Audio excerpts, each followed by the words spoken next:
પ્રચંડ વિરોધ જોઈને સરકાર હવે નવો નિયમ કાઢી રહી છે। સ્માર્ટ મીટર કનેક્શન સાંભળો વિડીયોમાં। રિપોર્ટર મોહસિન દીવાન, NN ન્યૂઝ, રાજકોટ। દર્શક મિત્રો, તમારી આસપાસ બની રહેલી અવનવી ઘટનાઓ વિશે જાણવા માટે NN ન્યૂઝને લાઇક કરો, શેર કરો, સબસ્ક્રાઇબ કરો અને બેલ આઇકન પ્રેસ કરો, જેથી આપને નોટિફિકેશન્સ મળતી રહે।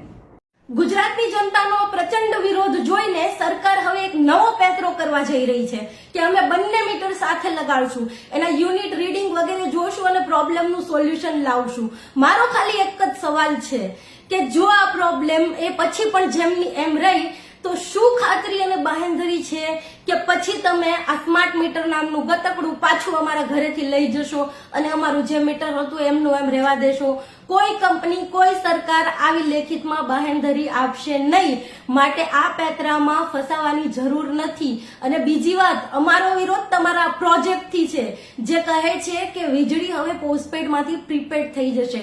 પહેલા પૈસા ભરો, રિચાર્જ કરો, પછી વીજળી વાપરો। આ વસ્તુ શક્ય જ નથી। અમેરિકા જેવા દેશમાં પણ વીજળી પ્રીપેડ નથી। આ જીવન જરૂરિયાતની મૂળભૂત વસ્તુ છે। આના વગર તમે કે હું હવે જીવનની કલ્પના કરી શકીએ એમ નથી। બીજું, વીજળી, પાણી, શિક્ષણ, આરોગ્ય આ બધા સેવાના ક્ષેત્રો છે, આનું વ્યાપારીકરણ ના હોય, પણ દર વખતે આ મૂડીવાદી સરકાર સેવાના ક્ષેત્રનું વ્યાપારીકરણ કરીને પછી એને વિકાસનું નામ આપી દે છે, પણ આ વખતે નહીં।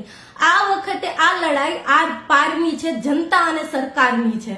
એટલે આ વખતે મારે તમારા બધાના સપોર્ટની જરૂર છે। મેં ક્યારેય નથી કીધું મારા વિડીયોને શેર કરો, પણ આજે કહું છું, કારણ કે આ વિડીયોના બાદ આપણે એક અભિયાન, એક આંદોલન છેડવાનું છે સોશિયલ મીડિયા પર। કારણ કે હું જાણું છું આપણે બધા ગરીબ, મજૂર, મધ્યમ વર્ગીય લોકો છીએ, બધાને ના પોસાય રોડ પર ઉતરવું, નારેબાજી કરવી વગેરે વગેરે। એટલે આપણે સોશિયલ મીડિયા ઉપર એક અભિયાન, એક આંદોલન છેડવાનું છે, જેમાં મારે તમારા બધાના સપોર્ટની જરૂર છે। તમારા વોટ્સએપનું સ્ટેટસ, તમારા ફેસબુક, ઇન્સ્ટાગ્રામની સ્ટોરી, તમારી ડીપી, તમારા ફોટો વગેરે જગ્યાએ એક વાક્ય ખાલી લખીને મૂકી દો, જો તમે મીટર બદલશો તો અમે સરકાર બદલી નાખશું। એમ ના માનતા કે લોકસભાની ચૂંટણી પૂરી થઈ ગઈ છે તો અમે કંઈ નહીં કરી શકીએ, ગુજરાત વિધાનસભાની ચૂંટણી બાકી છે, એટલે જો તમે અમારા મીટર બદલ્યા તો અમે તમારી સરકાર બદલી નાખશું। અને આ વાક્ય, આ નારો ગાંધીનગર સુધી બહેરી સરકારના કાને પહોંચવો જોઈએ। તમારા વોટ્સએપ, ફેસબુકના સ્ટેટસ, સ્ટોરીમાં, ડીપીમાં બધી જ જગ્યાએ વસ્તુ લખી નાખો કે જો તમે મીટર બદલશો તો અમે સરકાર બદલશું, તમે મીટર બદલ્યા અમે સરકાર બદલી, બસ વાત પૂરી।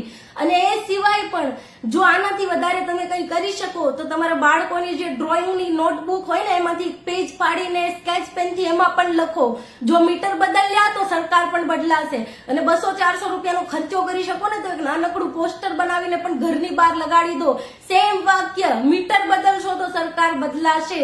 આ નારાથી ગજવી મૂકો ગુજરાતનું આખું સોશિયલ મીડિયા, અને આનો પડઘો છેક ગાંધીનગરની બહેરી સરકાર સુધી પડવો જોઈએ। મારે તમારા બધાનો સપોર્ટ આમાં જોઈશે, કારણ કે કોઈ એક વ્યક્તિ આ લડાઈ લડી શકશે નહીં। અને બીજી એક વાત ખાસ ધ્યાન રાખજો, સરકાર અને કંપની વચ્ચે 2 વર્ષ પહેલા જ MOU થઈ ગયા હતા, એટલે ખૂબ જ ઓછા ચાન્સ છે આ પ્રોજેક્ટને રદ કરવાના।